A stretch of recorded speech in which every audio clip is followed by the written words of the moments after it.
1600 வருடங்கள், 40 எழுத்தாளர்கள், 30,000க்கு மேலான வசனங்கள். ஆவியானவர் பரலோகத்தின் இரகசியங்களை வெளிப்படுத்தி எழுதப்பட்ட ஒரே புத்தகம் வேதாகமம். இந்த வேதாகமத்தை நாம் எப்படி படிப்பது? அநேக விதமான வித்தியாசமான திருச்சபைகள் வந்தாலும் வேதத்தை படித்தால் நமக்கு ஆசீர்வாதம் உண்டா? வாருங்கள் சேர்ந்து படிப்போம் உங்கள் ஹோப் டிவியில்.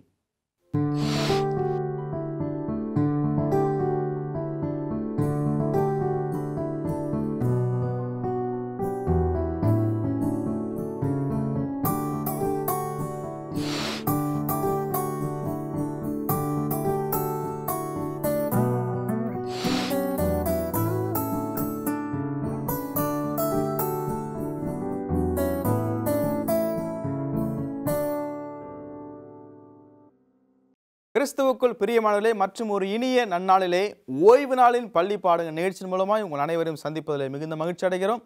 நிகழ்ச்சியை சிறப்பிக்கத்தக்கதாக நம்மோடு கூட பாஸ்டர் தாஸ் வந்திருக்காங்க. உங்களுடைய நிகழ்ச்சிக்குள்ளே வரவேற்றுக் கொள்கிறேன். பொதுவர் சார்ல்ஸ் இருக்கிறாங்க. உங்களுடைய நிகழ்ச்சிக்குள்ளே நான் வரவேற்றுக் கொள்கிறேன்.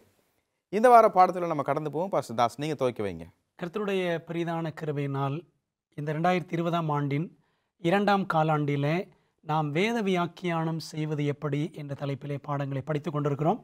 இன்றைக்கு நமக்கு 13ஆம் பாடம், கடைசி பாடம். பாடத்தின் தலைப்பு வேத வசனத்தின்படி வாழுதல் என்று கொடுக்கப்பட்டிருக்கிறது.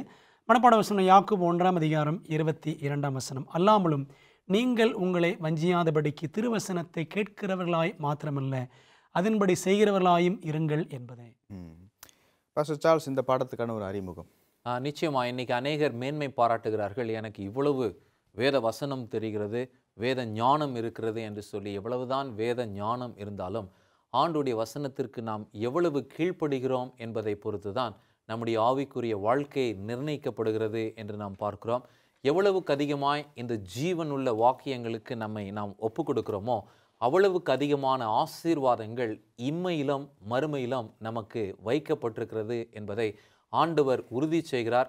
அந்த ஆசீர்வாதங்களை பெற்ற பக்தர்களுடைய வாழ்க்கையை நாம் கவனிக்கும் பொழுது, இதோ நாம் வெறும் சத்தியத்தை கேட்கிறவர்களாய் மாத்திரம் இருப்போமே என்றால் வஞ்சிக்கப்பட்டவர்களாக இருப்போம். ஆண்டவர் பிசாசை குறித்து சொல்லும்பொழுது கூட, நீ தானியேலை காட்டிலும் ஞானவான் என்று சொல்லுகிறார். அப்படின்னா உனக்கு மறைவான மறைபொருள் ஒன்றும் இல்லை. ஆனால் அவன்கிட்ட என்ன இல்லைன்னா கீழ்ப்படிதல் இல்லை. கீழ்ப்படிதல் இல்லை என்றால் பயம் நமக்குள்ளாக கிரியை செய்யும். அதனால தான் ஆண்டவர் அவர்களை பார்த்து பயத்தின் ஆவி என்று சொல்லுகிறார். ஏன்னா அவங்களும் நம்புறாங்க, பிசாசுகளும் விசுவாசித்து நடுங்குகின்றன. ஆனால் அவங்க கிட்ட என்ன இல்லை? கீழ்ப்படிதல் இல்லை. அப்போ எப்படிப்பட்ட ஒரு விசுவாசம் நமக்குள்ளாக இருக்க வேண்டும் என்றால், ஜீவ வசனத்திற்கு கீழ்ப்படியும் அனுபவத்தை கற்றுக் கொடுக்கக்கூடிய ஒரு ஆவிக்குரிய வாழ்க்கை நமக்கு இருக்க வேண்டும். ஃபஸ்ட்டு இந்த பாடத்துக்குள்ள நம்ம கடந்து போக போகிறோம். வேத வசனத்தின்படி வாழுதல். முதலாவது கேள்வி, வேதாகமத்தை புரிந்து கொள்வதன் முடிவான நோக்கம் என்ன? வேதாகமத்தை கற்றுக்கொள்ளக்கூடிய முக்கியமான நோக்கம் என்ன அப்படின்னா, எனக்கு எல்லாம் தெரியும் என்பதற்காக அல்ல. அதாவது வசனத்தை என்னுடைய ஃபிங்கர் டிப்பில் வச்சிருக்கிறேன் என்பது அல்ல. அந்த வசனத்திற்கு நாம் என்ன செய்யணும்? முற்றிலுமாக நம்மை ஒப்பு கொடுத்து வாழ்வது தான் அதனுடைய மிக முக்கியமான நோக்கம். அதான் மனப்பாட வசனத்திலையும் பார்த்தோம். கேட்கறது மட்டும் இல்லை, புரிந்து கொள்வது மட்டுமல்ல, அதை போதிப்பது மட்டுமல்ல. இதை மட்டும் செஞ்சோன்னா நம்ம ஏமாற்றிக் கொள்கிறோம். ஆனால் அதன்படி நடக்கிறவர்களாக இருக்க வேண்டும். அப்படி நடப்பதற்கான விருப்பம், அந்த செய்கை எல்லாம் கொண்டு வருகிற யாருன்னா தேவன் தான். தேவன் தாமே தம்முடைய தயவுள்ள சித்தத்தின்படி விருப்பத்தையும் செய்கையும் உங்களில் உண்டாக்குகிறார் என்று பிலிப்பியர் 2:13 வாசிக்கிறோம். அப்போ முடிவான நோக்கம் என்ன? வேதாகமத்தை கற்று அதன்படி அப்படியே வாழ்வதுதான் முடிவான நோக்கம். இந்த பாடத்தில் அடுத்த கேள்வி, ஜீவ வசனத்தை பிடித்து கொண்டு இந்த பொருளினுடைய அர்த்தம் என்ன? இயேசு ரட்சகர் பிரசங்கித்த பொழுது யோவான் 12ஆம் அதிகாரத்தில் அவருடைய கட்டளைகள் நித்திய ஜீவனாக இருக்கிறது என்று சொல்லி 49-50 வசனங்களிலே அவர் சொல்வார்.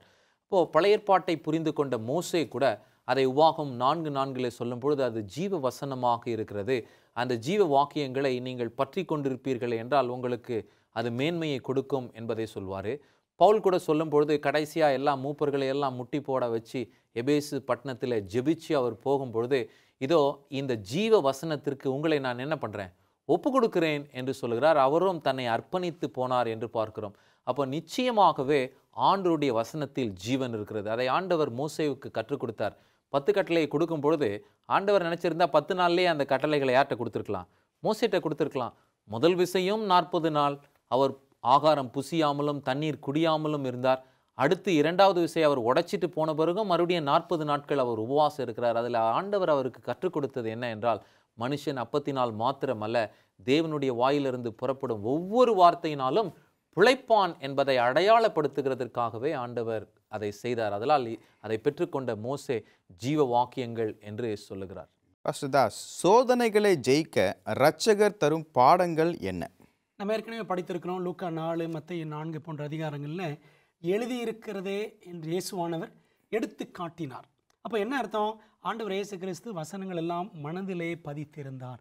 அப்போ நாமும் வசனங்களை மனதில் பதிக்கணும். ஒன்று. 2வது, குறிப்பிட்ட அந்த தேவையான நேரங்களிலே வசனங்களை கோட் பண்ணினார், மேற்கோள் காட்டினார்.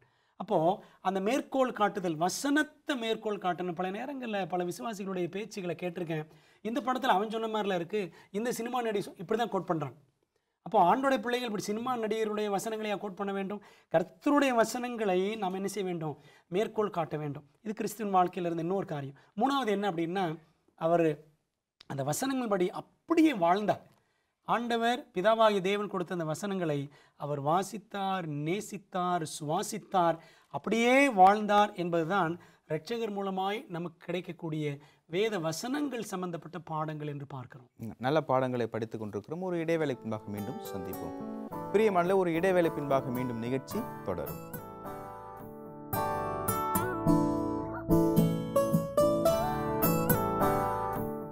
பிரியமானவர்களே, இடைவேளைக்கு பின்பாக மீண்டும் நிகழ்ச்சிக்குள்ள நம்ம கடந்து போலாமா? மிகவும் ஒரு முக்கியமான ஒரு கேள்வி. பழைய ஏற்பாட்டின் அதிகாரத்தை கிறிஸ்துவானவர் அங்கீகரித்தாரா, அற்பமாக நினைத்தாரா? நிச்சயமாய் அங்கீகரித்தார். ஏனென்றால் அந்த வாக்கியங்களை கொடுத்தவரே அவர்தான் என்று பார்க்கிறோம். அதை நிறைவேற்றத்தக்கதாகவே நான் வந்தேன் என்று சொல்லி மலைப்பிரசங்கம் 5:17 வசனத்திலே அவர் குறிப்பிட்டு சொல்லுகிறார். அங்கு அப்படியே அவர் பேசிக்கொண்டே வரும்பொழுது அங்கே ரொம்ப அழகாக நீங்கள் பார்த்தீங்கன்னா இன்னொரு புத்தகத்தை நாம் கவனிப்போமே. யோவான் 5ஆம் அதிகாரம் 45 47 வசனங்களை நீங்கள் வாசிங்கன்னா அவர்களோட சம்பாஷிக்கிறார், பேசுகிறார். என்ன பேசுகிறார்னா, நீங்கள் மோசேவை நம்புறீங்க இல்லையா?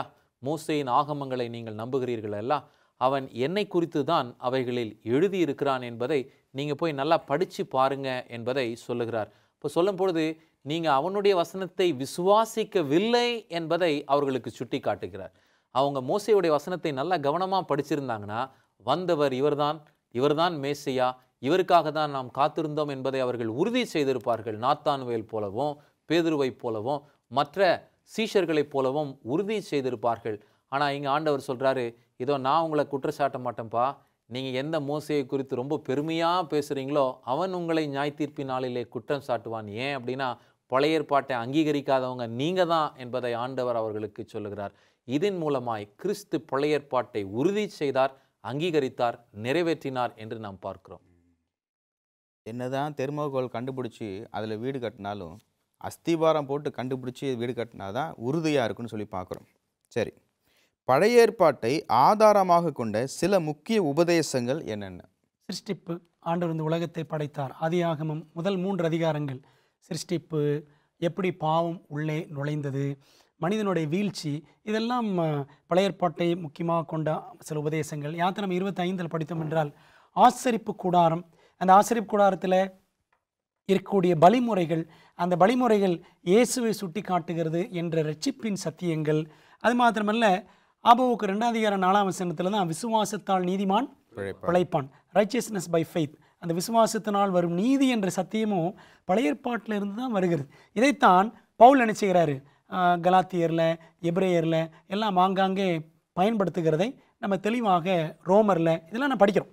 ஆகவே இந்த பழைய ஏற்பாடு நம்ம புதிய ஏற்பாட்டில் பார்க்கக்கூடிய எல்லா உபதேச காரியங்களுக்கும் அது அஸ்திபாரமாகவும் ஆதாரமாகவும் இருக்கிறது என்பதை நம்ம அதிகமாக கற்றுக்கொள்ளலாம். ஆகவே பழைய ஏற்பாடு மிகவும் அவசியம் என்பதை நாம் நம்முடைய அன்றாட வாழ்க்கையில் புரிந்து கொள்ள வேண்டும். ஆண்டவருடன் அமைதி நேரம் ஆவிக்குரிய வாழ்வுக்கு எவ்வளவு அவசியமானது? நிச்சயமாக நீங்கள் வேத பக்தர்களுடைய வாழ்க்கையை நாம் ஆராய்ந்து பார்ப்போம் என்றால், சங்கீதக்காரன் அவ்வளவு சங்கீதங்களை எழுதுகிறதற்கு ஏதுவான ஒரு பாக்கியத்தை அவன் பெற்றான் என்றால் அவன் கர்த்தருக்காக காத்திருக்கும் அனுபவத்தை அவன் அதிகமாக விரும்பினான் என்று சொல்லி நாம் பார்க்கிறோம். ஒரு வசனத்தை வாசிக்கலாமே. சங்கீதம் 37:7 கர்த்தரை நோக்கி அமர்ந்து அவருக்கு காத்திரு, காரிய சித்தி உள்ளவன் மேல் இதோ நீ என்ன பண்ணாத, பொறாமை கொள்ளாதே, நீ அவனை பற்றி தீமையாக யோசிக்காதே என்று சொல்கிறார். அப்போ சில நேரத்தில் நம்ம என்ன நினைக்கிறோம் அப்படின்னா, ஆண்டவருக்காக நம்ம ஏன் காத்திருக்கணும், ஆண்டவர் பழி வாங்க மாட்டார். சில நேரத்தில் சொல்லுவாங்க, பாஸ்டர் ஆண்டவருக்காக பொறுமையாக காத்துக்கிட்டு இருந்தாலாம் நடக்காது பாஸ்டர், அவனை போட்டுருணும் பாஸ்டர் என்று சொல்வார்கள். இப்போ இதில் என்ன வெளிப்படுகிறது என்றால், தேவன் பேரிலே நம்பிக்கை வைத்து ஆண்டவரே பழி வாங்குதல் எனக்குரியது என்று சொல்லியிருக்கிறார், நானே பழி வாங்குவேன் என்கின்ற அந்த நம்பிக்கையை நாம் விட்டுவிட்டவர்களாக காணப்படுகிறோம். இஸ்ரவேல் ஜனங்களுக்கு ரொம்ப அழகாக கற்றுக் கொடுத்தார். ஏசாயா 30ஆம் அதிகாரத்தை நீங்கள் நல்லா கவனித்தீங்கன்னா, நீங்கள் பார்வோனின் பலத்தை நம்பி அவனுடைய ரதங்களை நம்பி நீங்கள் என்ன பண்ணாதீங்க, போகாதீங்க. உங்களுடைய பலன் என்ன என்னால் நீங்கள் அமெரிக்கையாயிருந்து நீங்கள் பொறுமையாய் காத்திருப்பதே உங்களுடைய பலன் என்று சொல்லி அந்த 30ஆம் அதிகாரத்தில் அநேக இடத்துல நாம் சொல்லுகிறதை நாம் பார்க்கிறோம். அப்போ நிச்சயமாகவே தேவனுக்காக நாம் காத்திருக்கும் பொழுது புது பலன் அடைவோம். மோசேயினுடைய அனுபவம் கூட 40 நாள் கழித்து அந்த பிரமாணத்தை வாங்கிட்டு இறங்கி வந்தபோது அவருடைய முகம் எப்படி இருந்துச்சு, பிரகாசமாக இருந்தது. அப்போ காரணம் என்ன, 40 நாட்கள் அவன் கர்த்தருக்காக காத்திருந்தான். அந்த 40 நாள் கழித்து தான் பரலோகத்தின் சேனையோடு ஆண்டவர் இறங்கி வந்து தம்முடைய விரலினால் அதை எழுதி கொடுத்தார் என்று நாம் பார்க்கிறோம்.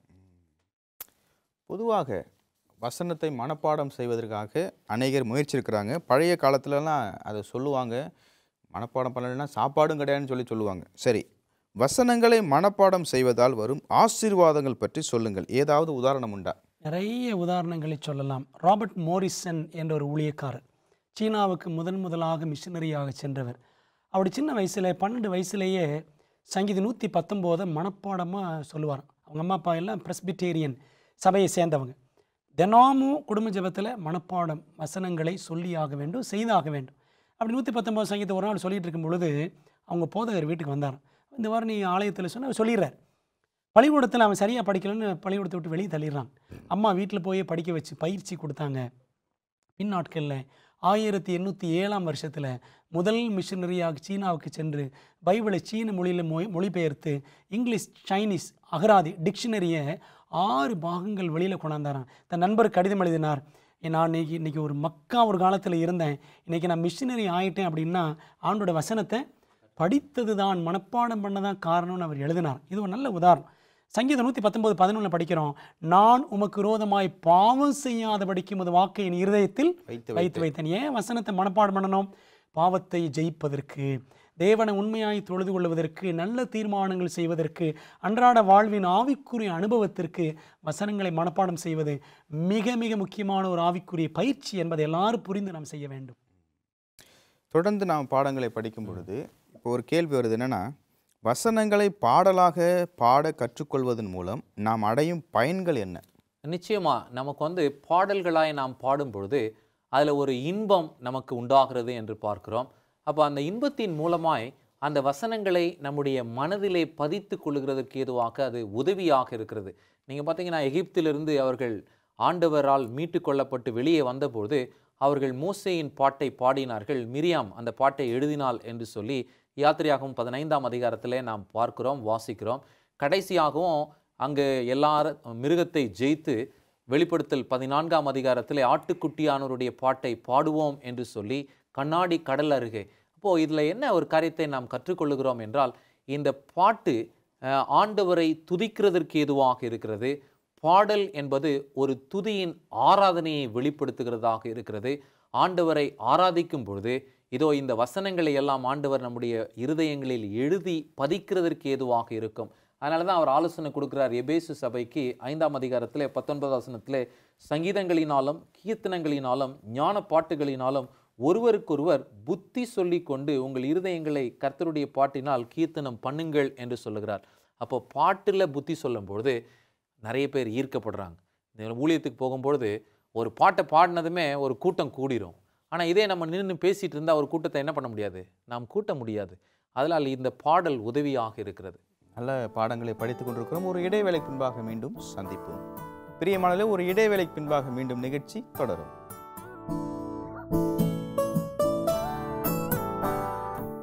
பிரியமானவர்களே, இடைவேளைக்கு பின்பாக மீண்டும் நிகழ்ச்சிக்குள்ள நம்ம கடந்து போகலாமா? மிகவும் முக்கியமான ஒரு பாடத்தை படித்து கொண்டிருக்கிறோம். வேத வசனத்தின்படி வாழுதல். வாருங்களேன், பாஸ்டர் தாஸ்ட்டு ஒரு கேள்வி கேட்போம். பாஸ்டர் தாஸ், நீங்கள் மனனம் செய்த சில வசனங்கள் என்னென்ன? மனனம் செய்தால் உங்களுக்கு எப்படி ஆசீர்வாதமாக இருக்கிறது? நிறைய வசனங்களை சொல்லலாம். உதாரணமாக எனக்கு மிகவும் பிடித்தது ஏசாயா 26:3. உம்மை உறுதியாய் பற்றி கொண்ட மனதை உடையவன் உண்மையே நம்பியிருக்கிறபடியால் நீர் அவனை பூர்ண சமாதானத்துடன் காத்துக்கொள்வீர். இப்படி நிறைய வசனங்களை அதிகமாக விரும்பி நான் படிப்பது உண்டு. அதில் குறிப்பாக இந்த வேத வசனங்களை யாரெல்லாம் மனப்பாடம் செய்திருக்கிறார்கள் அவருடைய சரித்திரங்களை நான் நிறைய விரும்பி வாசித்திருக்கிறேன். மிக குறிப்பாக சார்ல்ஸ் ஸ்பர்ஜன், இங்கிலாந்தினுடைய மிக பிரபலமான ஒரு பேப்டிஸ்ட் பிரசங்கியார். அவருடைய சின்ன வயசில் நிறைய வசனங்களை கிங் ஜேம்ஸ் பைபிள்லேருந்து மனப்பாடம் பண்ணுவார். அம்மா நிறைய வசனங்களை மனப்பாடம் பண்ணினால் gift கொடுப்பாங்க. அப்பா சொல்லுவாரா, நம்ம கடை வச்சுருக்கிறோம், கடையில் எலி வந்துச்சுன்னா நீ எலி அடித்தா உனக்கு நான் காசு தருவேன்னு அப்பா சொல்லுவாராம். அம்மா சொல்லுவாங்க, வசனத்தை படித்தாலும் உனக்கு நான் gift தருவேன்னுவாங்க. பிள்ளையோட மனசு எதில் போகும்? எலி அடிக்கத்தான் போகும். ஆனால் அவர் பின் நாட்களில் ஒரு பெரிய ஊழியக்காரராக, மிக வல்லமையாக பிரசங்கம் பண்ணின ஒரு ஊழியக்காரராக அவர் விளங்கினார். அவர் நடத்துகிற கூட்டங்களில் ஆயிரக்கணக்கில் மக்கள் வருவாங்க. கூட்டம் 10,000 இருக்கணும்னா 12,000 பேர் உட்காந்து சில நேரத்தில் மிதிபட்டு கூட சிலர் சாவார்களாம். இப்படிலாம் நடந்திருக்கு. அப்போ ஒரு மாதிரி அவர்கிட்ட கேட்டாங்களாம், சார்ல்ஸ் ஸ்பர்ஜன் அவர்களே, உங்கள் ஊழியம் இவ்வளோ சிறப்பாக இருக்க என்ன காரணம்னு சொன்னாராம். 2 காரணங்கள். ஒன்று மை மதர் அப்படின்னாராம். 2வது the truth of my message, 2வது நான் சொல்லக்கூடிய செய்தியில் இருக்கிற உண்மை. ஏன் அம்மானு சொன்னார்? அம்மா தான் வசனங்களை படிக்க வச்சாங்க. நீங்கள் இதை கேட்டுக்கொண்டிருக்கிற நேயர்கள் என்ன ஒரு தீர்மானம் எடுக்கணும்னா, தங்கள் பிள்ளைகளுக்கு ஆண்டுடைய வசனங்களை மனப்பாடம் செய்வதில் மிகுந்த தீவிரம் காட்ட வேண்டும். அதில் அதிக பயிற்சி. சாப் ஸ்கூல் டீச்சர் பார்த்துக்குவாங்க அப்படின்னு அம்மாமார்கள் சும்மா இருந்துடக்கூடாது. பிள்ளைகளுக்கு வசனங்களை மனப்பாடம் பண்ண கற்றுக் கொடுக்கணும். அப்படி என்னுடைய பாட்டி எனக்கு சொல்லிக் கொடுத்தாங்க. அதனால தான் மனப்பாட வசனங்களை இன்றைக்கு நான் சொல்கிறேன். அதை அதிகமாக நேசிக்கிறேன். வசனங்கள் உள்ளே இருக்கும் பொழுது அது வாக்கு தத்தங்களாக சோதனை நேரங்களில் நம்மை தைரியப்படுத்துகிறது. நம் பிரச்சனைகளை சந்திக்கிற நேரங்களில் வசனம் நமக்கு ஆறுதலாக இருக்கிறது. இந்த வசனங்கள் நம்முடைய மனதில் பல நேரங்களில் தைரியத்தை கொடுக்கிறது. பல நேரங்கள் என்னுடைய தனிப்பட்ட லைஃப்பில் பார்க்கும் பொழுது நிறைய வசனங்களை நான் மனதிலிருந்தே கர்த்தருடைய கிருபையினாலே நினைப்பூட்டப்பட்டு, ஆவியானவர் நினைப்பூட்டுவார்னு யோவான் 14:26 படிக்கிறோம். ஆவியானவர் நினைப்பூட்டும் பொழுது வசன குறிப்புகளை எடுப்பதில் எனக்கு மிக ஈஸியாக இருக்கிறது. இன்னும் ஒரு காரியத்தை சொல்லி நான் முடிச்சிடுறேன். மார்க் 13ஆம் அதிகாரம் 9-11 வசனங்களில் படிக்கிறோம். நீங்கள் சில நேரங்களில் கடைசி நாட்களில் ராஜாக்கள் முன்பாக, அதிபதிகள் முன்பாக போய் நிறுத்தப்படுவீர்கள். அந்த நேரத்தில் என்ன சொல்லுவோன்னு நீங்கள் யோசிக்காதீங்க. ஆவியானவர் அந்த நேரத்தில் உங்களுக்கு பேசுவார், ஞானத்தை கொடுப்பார். எப்போ கொடுப்பார்? ஏற்கனவே உள்ளே இருக்கணும். சத்திய வசனங்கள் உள்ளே இருந்தால் தான் நெருக்கடி நேரங்களில் ஆவியானவர் நினைப்பூட்டுவார். The holy spirit cannot inspire the vacuum. Ellen White சொல்கிறாங்க, வெற்றி இடத்தை ஆவியானவர் ஏவி எழுப்ப முடியாது. ஆக இப்பொழுதே திருவசனங்களை மனப்பாடம் செய்தோம் என்று சொன்னால் சோதனை நேரங்களில் ஆவியானவர் நினைப்பூட்டி ஜெயிக்க செய்வார். ஒரு ஆனுவல் டேயில் செய்ய வேண்டிய ஒரு காரியம் ஒரு டெம்பரன்ஸ் டேயில் செய்யும்போது பேரண்ட்ஸ் ரொம்ப தீவிரமாக எல்லா காரியங்களும் செய்து கொண்டிருக்காங்க. ஆனால் ஒரு 13ஆம் வாரத்தில் போய் வசனம் சொல்கிறான்னா அவன் படுத்து தூங்கிடுறான். முக்கியமான ஒரு காரியம், யோசிக்க வேண்டிய ஒரு காரியம். சரி, தானியேல் புத்தகம் நமக்கு தரும் கடைசி கால வாழ்வுக்கான நல்ல புத்திமதிகள் என்னென்ன? நிச்சயமா தானியேலுடைய வாழ்க்கையின் சாட்சி நம்முடைய இருதயத்தை ஈர்க்கக்கூடியதாக இருக்கிறது. ஏன் அப்படின்னா, வேதாகமத்திலே ஒரு மனுஷனுக்கு கடைசியாக வாக்குத்தத்தம் கொடுத்து அனுப்புகிறாருன்னா அது தானியேல் தான். நீ போய் நித்திரை பண்ணு, கடைசி நாளில் உன் சுதந்திர வீதத்துக்கு எழுந்திருப்பாய். இப்போ தானியேல் புத்தகத்தை நாம் வாசிக்க வேண்டும் என்பதை கிறிஸ்து வலியுறுத்துகிறார். ஏன் அப்படின்னா, மத்தேயு 24ஆம் அதிகாரத்தில் என்னென்ன சம்பவிக்க போகும் என்பதை சொல்லி கொண்டு வரும்பொழுது தானியேல் புத்தகத்தினுடைய அந்த இதை அவர் திறக்கிறதை நாம் பார்க்கிறோம். 15ஆம் வசனத்தில் பாழாக்கும் அருவருப்பு. இப்போ இந்த பாழாக்கும் அருவருப்பு என்ன என்று போகும்பொழுது தானியேல் 7ஆம் அதிகாரத்திலும் 8ஆம் அதிகாரத்திலும் 9வது அதிகாரத்திலும் 11ஆம் அதிகாரத்திலும் அதனுடைய விரிவு என்ன என்பதை நாம் புரிந்து கொள்கிறோம். ஆனால் அதனுடைய முக்கியமான இது என்ன அப்படின்னா, ப்ராஃபஸியை படிக்கிறவங்க அவருடைய வாழ்க்கை சுத்தமும் வெண்மையும் ஆக்கப்பட்டு புடமிடப்பட்டவர்களாய் விளங்குவார்கள் என்பது தான் இந்த வாக்குத்தத்தம். எனக்கு ரொம்ப பிடிச்சமான வசனம் இதுதான். தானியேல் 12 அதில் அவர் சொல்லும் பொழுது 10வது வசனம், அநேகர் சுத்தமும் வெண்மையும் ஆக்கப்பட்டு புடமிடப்பட்டவர்களாய் விளங்குவார்கள். அப்படின்னா இந்த வசனத்தை நல்லா புரிஞ்சுக்கணும். எப்படி தானியேலுடைய நண்பர்கள் அக்கினியிலே போடப்பட்டு அவர்கள் புடமிடப்பட்டார்களோ அதே ஒரு அனுபவம் கடைசியாக இந்த ஞாயிறு ஆசரிப்பின் சட்டம் வெளிப்படும் பொழுது, இந்த உண்மையான தொழுகையின் நாளுக்காக நீங்களும் நானும் வைராக்கியமாக இருக்கும் அந்த அனுபவம் ஒரு அக்கினியிலே ஒரு புடமிடப்பட்ட ஒரு அனுபவமாக இருக்கும். அப்போ நம்முடைய குணம், நம்முடைய சிந்தை, நம்முடைய யோசனைகளை ஆண்டவர் சுத்தமும் புடமிடப்பட்ட ஒரு எண்ணமாக மாற்றுவார். அப்போ அதற்கான நேரத்தை இப்பொழுதே நாம் ஆண்டவருக்கு ஒப்பு கொடுக்கும் பொழுதுதான் அன்னைக்கு நாம் ஆயத்தமாக முடியும். நம்ம அந்த ஆயத்தத்தை நம்ம கடைசியாக செய்து கொள்ளலாம் என்று நினைத்தவர்கள் எல்லாம் இல்லாமற் போய்விட்டார்கள், வஞ்சிக்கப்பட்டார்கள். அதனால தான் அப்போஸ்தலர்கள் பிரசங்கிக்கும் பொழுது இன்றே இரட்சணிய நாள். அப்போது இந்த சுத்தம் தானியேலுடைய வாழ்க்கையில், அவருடைய நண்பர்களுடைய வாழ்க்கையில் எப்படி வந்துச்சுன்னா, பாபிலோன் ஒரு அசுத்தமான இடம்தான். ஆனால் கால் மிதித்த அன்னையிலிருந்தே அவங்களுடைய தீர்மானம் என்ன அப்படின்னா, பாபிலோனுடைய அசுத்தங்களினால் நாங்கள் எங்களை தீட்டுப்படுத்தி கொள்ள மாட்டோம் என்பதிலே அவர்கள் உறுதியாக இருந்தார்கள் என்று நாம் பார்க்கிறோம். பொதுவாக இப்போ ஒரு செல்ஃபோன் வாங்கணும்னா அதனுடைய ஸ்டோரேஜ் பார்ப்பாங்க, ரேம் பார்ப்பாங்க. அந்த ஸ்டோரேஜ் ஏன் அதிகமாக தேவைப்படுதுன்னு சொன்னால், நம்ம ஃபோட்டோ எடுக்கும்போது இது பண்ணும்போது கேட்சி ஃபைல்ஸ்ன்னு சொல்லிட்டு நிறையா காரியங்கள் இருக்கிறது. அப்போ அந்த கேட்சி ஃபைல்ஸ்லாம் டெலீட் பண்ணோம்னா ஸ்பேஸ் கரெக்டாக ஆகிடுது. வேத வசனம் அதுமாரி தான். ஆண்டுடைய வசனத்தை நம்ம மனசுக்குள்ளே போடும் பொழுது தேவையில்லாத சிந்தனைகள், தேவையில்லாத குழப்பமான காரியங்கள்லாம் எடுத்து போட்டு சுத்தப்படுத்துன்னு பார்க்குறோம். சரி, இதெல்லாம் சரிதான். இப்போ கடைசி நாட்களில் நம்ம வாழ்ந்து கொண்டிருக்கிறோம். படித்தாதான் மதிப்பு, படித்தாதான் வேலை, வேலை செஞ்சால் தான் சாப்பாடு. இப்படி இருக்கும்போது பைபிள் மாத்திரம் படிச்சிருந்தா போதுமா அப்படின்னா உங்களுடைய பதில் என்ன? வேதாகமம் நமக்கு ரட்சிப்புக்கு அடுத்த ஒரு அருமையான ஒரு புத்தகம். நம்ம மற்ற வேலைகள்லாம் செய்ய வேண்டும். கண்டிப்பாக பைபிளில் இருக்கிற பார்த்தீங்களா, அவைகளையும் செய்ய வேண்டும், இவைகளையும் விட்டு விடாத இருக்க வேண்டும். நம்முடைய வயிற்று பிழைப்புக்காக செய்ய வேண்டிய வேலைகள்லாம் கண்டிப்பாக செய்யணும். ஆனால் வேதாகமம் வழிகாட்டுகிற பிரகாரம் நாம் வாழ வேண்டியது ரொம்ப ரொம்ப அவசியம். ஏன்னா இன்றைக்கி இருக்கிற காலகட்டத்தில் வீண் சிந்தனைகள் நிறைய இன்றைக்கி மக்களுக்கு வருது. இன்றைக்கி மொபைலை வச்சுக்கிட்டு கண்டதெல்லாம் பார்த்து கொண்டு வீணான சிந்தனைகள், ஆகாத சம்பாஷணைகள் எல்லாம் இன்றைக்கி நடக்குது. ஆனால் பைபிள் அழகாக சொல்லுது பாருங்கள், 1 கொரிந்தியர் 15:33 ஆகாத சம்பாஷணைகள் நல்லொழுக்கங்களை கெடுக்கும். அப்போ என்ன செய்யணும்? சங்கீதம் 119 113 வாசிக்கிறோம், வீண் சிந்தனைகளை வெறுத்து உம்முடைய வேதத்தில் பிரியப்படுகிறேன். உம்முடைய வேதம் வெளிச்சம், அது நாள் முழுவதும் என் தியானம் அப்படின்னு சங்கீதக்காரர்கள் ஆங்காங்கே எழுதி வச்சிருக்கிறாங்கவே. இந்த 21ஆம் நூற்றாண்டிலும் நவீனமயமாக்கப்பட்ட கணினிமயமாக்கப்பட்ட இந்த காலத்திலும் ஆண்டுடைய திருவசனம் நமக்கு இன்றைக்கும் பொருந்தக்கூடியது, அது மாறாதது, அது வல்லமை உள்ளது, அது இருபுறமும் கருக்குள்ள எந்த பட்டயத்திலும் மிக கருக்கானது என்பதில் சந்தேகம் கிடையாது. வசனத்தின்படி வாழ்வதற்கு முழுமையாய் நம்மை நாம் ஒப்புக் கொடுக்க வேண்டும். இப்போ இந்த உலகத்தில் நாம் பார்க்கும் பொழுது வேதத்தின்படி வாழ வேண்டும் என்று சொன்னால் நண்பர்களே இருக்க முடியாது, யாரும் உதவி செய்ய முடியாது. இந்த சூழ்நிலையில் வேதத்தின்படி எப்படி வாழ்வது? அதற்கு தான் அடிப்படையை நாம் புரிந்து கொள்ள வேண்டும். இயேசு சொல்லும் பொழுது, இதோ தன் தகப்பனையும் தன் தாயையும் தன் சகோதரர்களையும் விட்டு தன் சிலுவை எடுத்துக்கொண்டு என்னை பின்பற்றி வருகிறவனே எனக்கு பாத்திரன் என்று சொல்லுகிறார். சில நேரத்தில் அவங்க கை கொண்டா என்ன, கை கொள்ளலைனா என்ன, ஆண்டவருடைய வசனம் இவ்விதமாய் சொல்லுகிறது, ஆதலால் நான் கை கொள்வேன். அந்த அனுபவம் தான் யோசேப்புடைய வாழ்க்கையில் இருந்துச்சு. யோசேப்புடைய சகோதரர்கள் பெஞ்சமினை விட்டுருவோமே, மீதி 10 பேரை எடுத்துக்கொண்டீர்கள் என்றால் ஒரு நிர்விசாரமான ஒரு வாழ்க்கை, துன்மார்க்கமான ஒரு வாழ்க்கை. ஆனால் யோசேப்பு ஒருவன் மாத்திரமே ஆண்டவருக்கு உண்மையாக இருப்பேன் என்று தீர்மானம் செய்தான். கர்த்தர் அவனை உயர்த்தினார். ஒரு வாக்குத்தத்தத்தின் பிள்ளையாக இன்றைக்கு யோசேப்பின் வாழ்க்கையை நாம் ஆராய்ந்து வருகிறோம். அவனுடைய சரீரத்தையும் பிசாசு எப்படியாச்சும் எடுத்துக்கொள்ளணும் அப்படின்னு நினைச்சான். ஆனால் போர்த்திபாரின் மனைவிக்கு அவன் இடம் கொடுக்கவில்லை, பரிசுத்தமாய் தன்னை காத்து கொண்டான். அப்போ வேத வசனத்தின் நோக்கமே என்ன அப்படின்னா, ஆண்டவர் ஒரு விஷயத்தை தெளிவுபடுத்துகிறார்.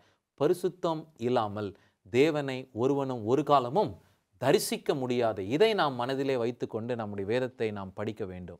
வேத வசனத்தின்படி வாழுதல் இந்த பாடத்தில் மிகவும் நல்ல கருத்துக்களை சொன்னதுக்காக நிகழ்ச்சியின் சார்பாக உங்கள் இருவருக்கும் நன்றி சொல்ல நான் கடமைப்பட்டிருக்கிறேன். பிரியமானவர்களே, வேதத்தை உயர்த்தி பிடியுங்கள், தேவன் உங்களையும் உயர்த்தி பிடிப்பார். நான் இளைஞனாயிருந்தேன், முதிர் வயதும் உள்ளவனும் ஆனேன், ஆனால் நீதிமான் கைவிடப்பட்டதையும் அவன் சந்ததி அப்பத்துக்கு இறந்து திரிகிறது நான் காணவில்லைன்னு சொல்கிறார். பைபிளை தூக்கி பிடிங்க, ஆண்டவர் உங்களை தூக்கி பிடிப்பார். தேவன் உங்கள் அனைவரையும் ஆஸ்வதிப்பாராக. ஆமென்.